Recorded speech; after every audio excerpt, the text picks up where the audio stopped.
Hello, my name is Kasey Godbey.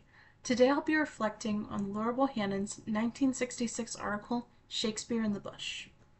In this article, Bohannon shares her experience of telling the story of Hamlet to the Tiv people of Nigeria. She assumed the story's themes like grief, betrayal, and revenge would be understood the same way across cultures. However, as she told it, the Tiv continuously reinterpreted the events through their own cultural framework.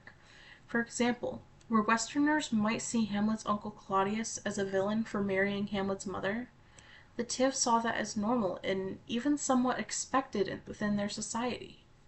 The main idea is that what seems like a universal truth can actually change depending on cultural worldview. This story clearly shows how worldview shapes interpretation. Bohannon assumed Shakespeare's themes were universal, but the Tiv understood the characters' actions through their own cultural logic, values, and social norms.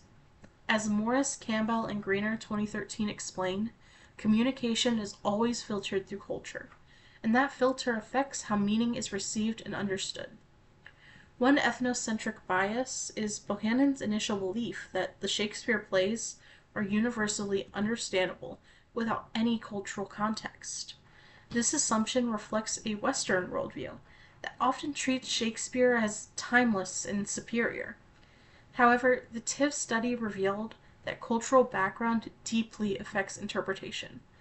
Supporting Altair Riba's and Basnight Brown's 2022 point that cultural scripts guide how people process communication and meaning.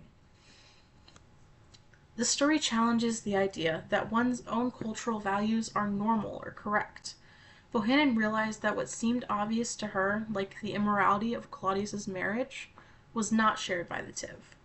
This demonstrates what feels like common sense is just a product of our upbringing and cultural experiences. In my own family, a common cultural norm is celebrating pagan-like holidays like Beltane, Yule, and Samhain.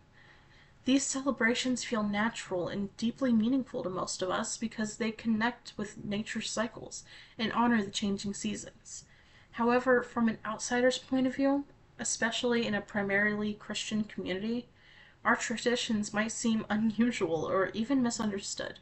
For example, some people might not understand why we light fires for the solstice or decorate altars with natural symbols.